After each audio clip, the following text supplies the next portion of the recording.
کوئی باپ کہتے میں میرے بیٹے سے بیزار ہوں، بولو باپ کہتے بیٹے سے بیزار ہوں، کوئی اس کو قرضہ دے گا؟ کوئی اس کے ساتھ لین دین کرے گا؟ کوئی اس کے ساتھ لین دین کرے گا؟ نہیں کرے گا۔ ارے اس کا باپ اس سے ناراض ہے، ذمہ دار کون ہے؟ اس کا باپ اس سے ناخوش ہے، ذمہ دار کون ہے؟ اس لیے لوگوں، اللہ کے رسول فرما رہے ہیں جس نے نماز چھوڑ دی میں اس سے بیزار ہوں، اور جس سے حضور بیزار ہیں پھر اللہ اس سے راضی کب ہوگا؟ اس لیے توبہ کر لو، توبہ کا وقت ہے، پلٹ آؤ، آج ہی عہد کر لو۔ سرکار غریب نواز فرماتے ہیں جو نماز نہیں پڑھتے ان کی زندگیاں ضائع ہو رہی ہے۔ کھیل میں مصروف تھا تو دنیا کے گورکھ دھندوں میں مصروف تھا، تو دنیا کی محبت میں ڈوبا ہوا تھا۔ لوگوں عبرت کی نگاہ سے اس شہر خاموشہ کو دیکھو، بار بار آتے ہو، روز آتے ہو، ہر بار آتے ہو، کیا سیکھ کر جاتے ہو؟ کسی مقرر کی تقریر تمہیں اتنی عبرت نہیں دلا سکتی جو ایک قبر کی آواز تمہیں عبرت دلا سکتی ہے۔ آؤ نا، زندگیوں کو برباد نہ کرو، زندگیوں کو ویران نہ کرو۔ کیا جاتا ہے 10 منٹ مسجد میں آنے میں، کیا جاتا ہے 4 رکعت پڑھ لینے میں، کیا جاتا ہے تھوڑا سا وقت اللہ کے لیے نکال لینے میں؟ جس اللہ نے پوری زندگی ہمیں سونپی ہے، پوری زندگی عطا کی ہے، اس اللہ کے لیے نماز پڑھنے کا وقت نہیں۔ سن لو، نماز کو چھوڑ کر قیامت میں ادھر ادھر پھرتے رہو گے، کوئی پرسان حال نہیں ہوگا، کیونکہ قیامت میں ایک ہی در ہے، ایک در، وہ ہے در مصطفیٰ۔ بس ایک ہی چوکھٹ ہے۔ چوکھٹ سے مراد یہ بنی ہوئی چوکھٹ نہیں، یعنی ان کا آسرا ہے، ان کا دربار ہے۔ قیامت میں صرف ایک ذات ہے، وہاں سن لی گئی آپ کا بیڑا پار، اور اگر وہاں نہیں سنی گئی اللہ بھی امان نہیں دے گا۔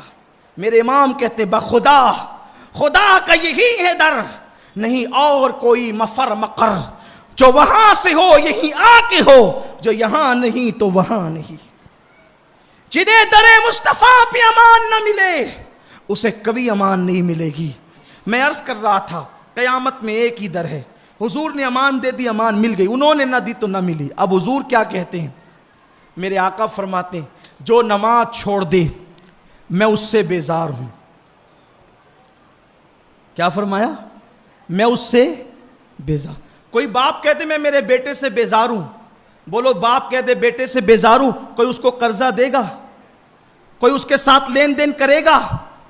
کوئی اس کے ساتھ لین دین کرے گا؟ نہیں کرے گا۔ ارے اس کا باپ اس سے ناراض ہے، ذمہ دار کون ہے؟ اس کا باپ اس سے ناخوش ہے، ذمہ دار کون ہے؟ اس لیے لوگوں، اللہ کے رسول فرما رہے ہیں جس نے نماز چھوڑ دی میں اس سے بیزار ہوں، اور جس سے حضور بیزار ہیں پھر اللہ اس سے راضی کب ہوگا؟ اس لیے توبہ کر لو، توبہ کا وقت ہے، پلٹ آؤ، آج ہی عہد کر لو۔ سرکار غریب نواز فرماتے ہیں جو نماز نہیں پڑھتے ان کی زندگیاں ضائع ہو رہی ہے، ان کی زندگیاں برباد ہو رہی ہے۔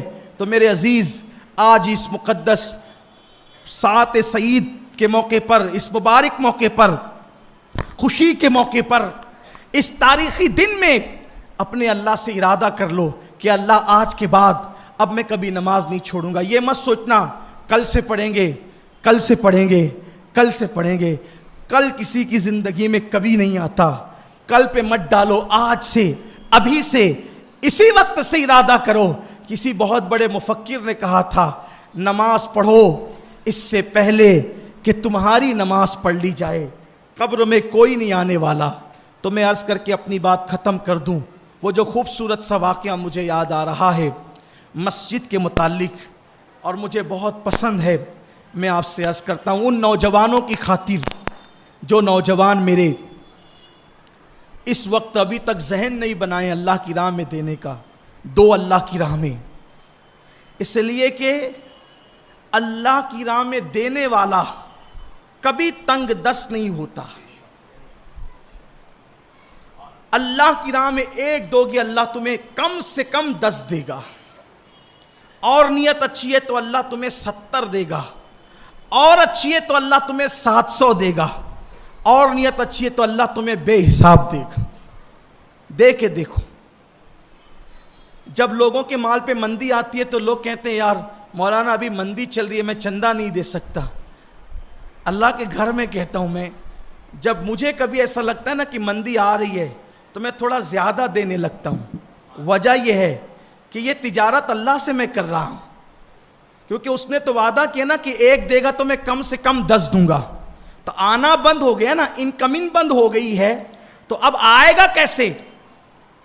سیاسی لیڈر کو دوں گا تو پتہ نہیں وہ وعدہ وفا کرے گا کہ نہیں کرے گا، ممکن ہے کسی امام صاحب کو دوں گا تو وہ بھی وعدہ وفا کر سکیں گے کہ نہیں کر سکیں گے، کسی خطیب صاحب کو دوں گا تو پتہ نہیں وہ وعدہ وفا کر سکیں گے نہیں کر سکیں گے، لیکن جو کہتا ہے قل صدق اللہ، اے محبوب فرما دو کہ اللہ سچا ہے، اور پھر ایک مقام پر کہتا ہے ان اللہ لا یخلف المیعاد، کہ اللہ اپنے وعدے کے کبھی خلاف نہیں کرتا، جب اس نے کہہ دیا 1 دو گے تو میں کم سے کم 10 دوں گا، کم سے کم کا 10 دوں گا۔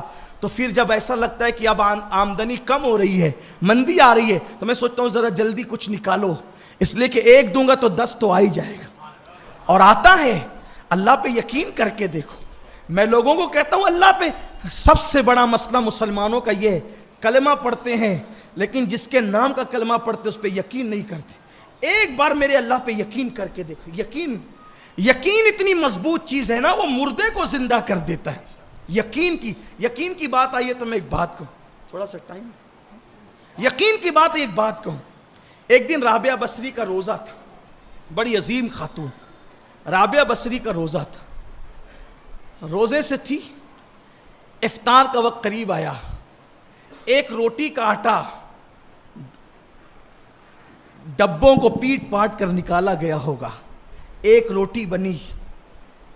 آج بہت فراوانی کا دور ہے، وہ دور بہت، جب وہ تنگی کا دور تھا، بہت لوگ مالدار نہیں تھے، وہ بھی پھر ایک بیوہ عورت جس کی کوئی آمدنی نہیں ہو، بوڑھی تھی، رات دن عبادت کرتی تھی، ایک روٹی بنی، دروازے پہ سائل آ گیا، بھکاری آ گیا، ہے کوئی اللہ کے لیے کھلانے والا، اللہ کے لیے دینے والا؟ اب ایک ہی روٹی ہے، افطار کا وقت ہے، اور افطار کا وقت کیسا ہوتا ہے آپ سب جانتے ہیں نا، ہاتھوں سے تسبیح چھوٹ چھوٹ کے گرتی ہے، مؤذن صاحب بھول تو نہیں گئے اعلان کرنے کے لیے، یہ حالت ہوتی ہے۔ اب وہ لوگ یار، جو لوگ سحری میں تری پئیں، کیا کیا پئیں، ان کا یہ حال ہوتا ہے، جو کھجور اور پانی پہ سحری کرتے ہوں گے ان کا کیا حال ہوتا ہے افطار کے وقت۔ لیکن آواز آئی ہے کوئی اللہ کی راہ میں دینے والا؟ کنیز سے کہا بیٹی یہ روٹی اٹھا کے دے۔ یہ رابعہ تھی نا، وہ رابعہ تو نہیں تھی، ولیہ یہ تھی، ولیہ وہ نہیں تھی۔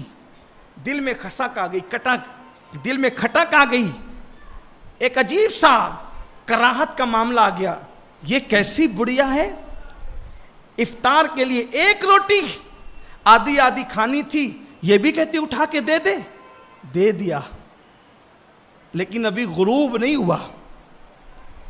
ہوا، ایسے میں کوئی آنے والا آیا یا کوئی کنیز آئی، بی بی میری مالکہ نے آپ کے لیے روٹیاں بھیجی ہے۔ تو اس سے پہلے کہ وہ روٹیاں وصول کرتی، پوچھا کتنی ہے؟ کہا 8 ہے۔ لے جا میری نہیں ہے، کنیز کی کھٹک اور بڑھ گئی، یہ کیسی ہے؟ ارے 8 ملی تھی، کیا سیر ہو کے کھاتے آج؟ غروب کا وقت قریب ہے، کہتی میری نہیں ہے۔ ارے میری ہے یا نہیں ہے، بھیج دیا تو لے لیتی، یا میری نہیں ہے لے جا کسی اور کی ہے۔ اس کے بعد لیکن اب بھی غروب نہیں ہوا۔